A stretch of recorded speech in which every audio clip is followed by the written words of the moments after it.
All right, hello everyone. So this is going to be not episode 4, but part 4 of your Obamanomics modeling videos.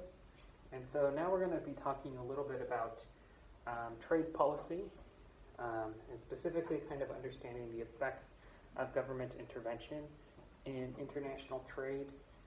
We're going to look at a tariff right now and kind of use these tools of consumer and producer surplus to kind of understand what tariffs do and how they allocate or distort social welfare, other social welfare implications. And so specifically, this relates to, let me look at 1, 2, 3, the 4th page of the Obamanomics article, where it says the new democratic consensus isn't complete. Obviously, labor unions in particular would prefer more trade barriers than many other Democrats. During the primaries, Obama nodded and at times pandered in this direction. Since then, he has disowned that rhetoric, to almost no one's surprise, yet his zigzagging on the issue did highlight the biggest weak spot in his and his party's economic agenda. He still hasn't quite figured out how to sell it. For all his skills as a storyteller and a speaker, he has not settled on a compelling message about how to put the economy on the right path. Right, so we talked a little bit about sort of the political science, or not the political science, but actually more in my AP-World History class, but we talked a little bit about this, but sort of the ascendancy of this idea that engaging and encouraging other countries to commit to free trade was beneficial, right? And so we saw the economic perspective of the benefits of free trade in Unit 1 when we learned about comparative advantage and sort of took a deep dive into understanding why specialization in that in which someone has the comparative advantage in makes everyone better off, increases the amounts of goods and services in society and the productivity of society, right? And we can apply that analysis to the international stage. And so Obama seems to be pandering, right, because there are political incentives in the primaries to pander to sort of these labor unions that we said have traditionally supported the Democratic Party, the left-wing party in the United States, and labor unions tend to traditionally support left parties in other democracies. But then he becomes a liberal, or not a liberal, I should say, but because obviously we're talking about liberal economic ideology, but he becomes very, he embraces free trade and international trade, and famously he tries to advance the Trans-Pacific Partnership that President Trump railed against in his campaign, his 2016 campaign, and Hillary Clinton kind of flip-flopped on because she saw that there is political benefits to being against free trade. Americans are very skeptical about the benefits of free trade that economists are not so skeptical about. They see benefits in trade. And so we can see here, this is the graph we can use to sort of process the effects of government intervention in the trade space. So maybe some type of Trumpian tariff against steels. And so we can see before, right, this is a graph of consumer and producer surplus of the domestic market for a good that this country obviously does not have the comparative advantage in. And so specifically, if this country were not engaged in free trade, then the PA, which stands for price of autarky meaning not engaged in international trade, would be a lot higher. Presumably that's because they don't have the comparative advantage in the production of steel, whatever country this is.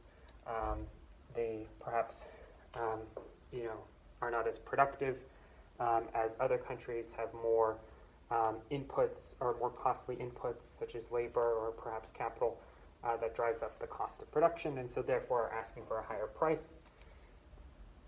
And we can see that the world price is significantly lower. And so once this country engages in international trade, right, or presumably this country engages in international trade, the P world is going to be the price that matters, right?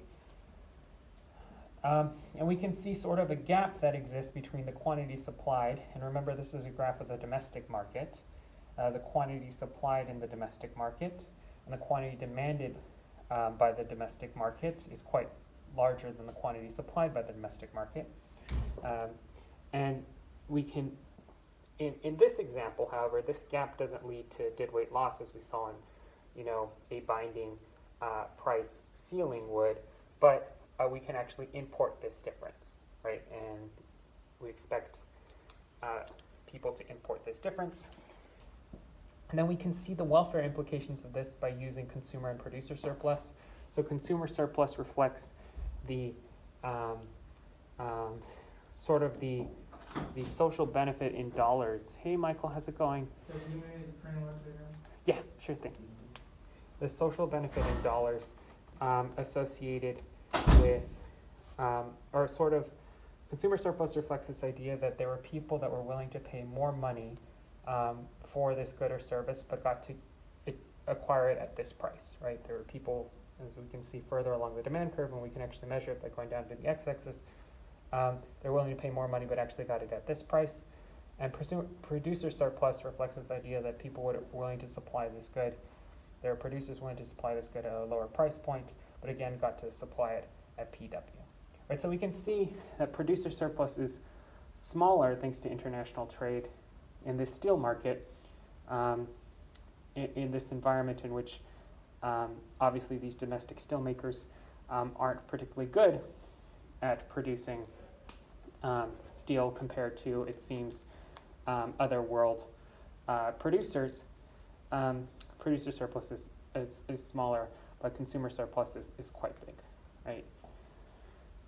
And then we can see the effects of a tariff, right? A government intervention. Suppose that these steel workers feel a sense of dislocation, a loss of identity, sort of alienation, and they kind of coalesce into an interest group, or maybe these steel workers are in a critical swing state, like Pennsylvania. This doesn't sound so far-fetched anymore, does it, right? It's becoming less theoretical and more concrete. And they start supporting a presidential candidate, or maybe this they feel taken for granted, maybe for the left party, because the left party seems to have moved to the center considerably, and so they go to the opposition party, right? There's ways in which these steel workers and these not only steel workers but the owners of these steel producing plants can sort of coalesce and try to force the government to intervene. Right? And the way the government can intervene is through a tariff. And what this would do would artificially inflate the price of the good, right? Because it's essentially a tax. So the consumers would see the consumers of international steel would see essentially an artificially higher price. Right, so the price of the tariff was essentially, we draw this as like between PT or PW, which is the price of the world, and the price of autarky. But there's no reason why the price of the tariff can't get closer to the autarky price, or even above the autarky price. And then we can see sort of the implications of this. Right, so the tariff is a tax, right? So it's going to collect government revenue. It's going to force, right, quantity demanded and quantity supplied is going to like converge on each other, right? Because they're domestic quantity demanding and quantity supplied. At the higher price point, there's going to be more suppliers willing to supply that good in the domestic market, and at that higher price point, there's going to be more people willing to demand that good in the domestic market. Right, so we see a convergence of these two. And then we can see this blue area, or this purple area, becomes government revenue, right? That's the tax revenue. And this brown area is interesting. It becomes deadweight loss, right? Those are loss in market transactions from governmental interference and we said that we expected weight loss in instances of governmental interference, such as this, right? Because essentially we're distorting the incentives that exist in the market, especially a market that we're probably assuming is close to perfectly competitive, right? And we can see a gain in producer surplus at the expense of consumer surplus, right? So the economist's argument against doing stuff like this would be like, well, look, with dead weight loss, you're minimizing the amount of social surplus, or I'm sorry, you're reducing the amount of social surplus you can actually get by just leaving the market to its own device, right? And so certainly the left party has moved in a direction in the United States where they've kind of shunned these sort of protectionist policies.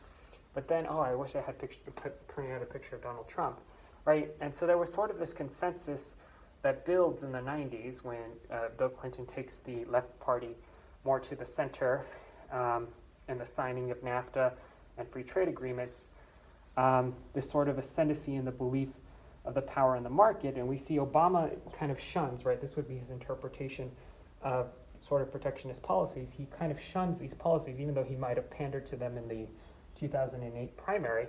He doesn't adopt these policies, but he leaves his sort of flank exposed to maybe someone like President Trump that sees a political opportunity here, sees people that feel dislocated, right?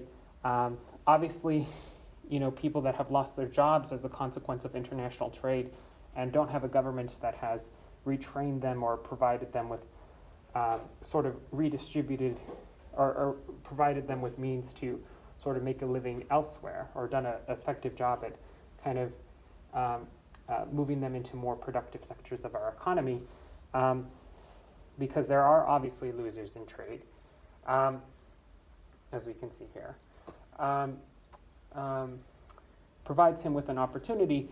And Donald Trump certainly has taken the Republican Party and conservative economic ideology adopted by Republicans, or has, I would say, altered the economic ideological affinities of the Republican Party into one that is more willing to engage or to adopt government intervention in stuff like trade policy.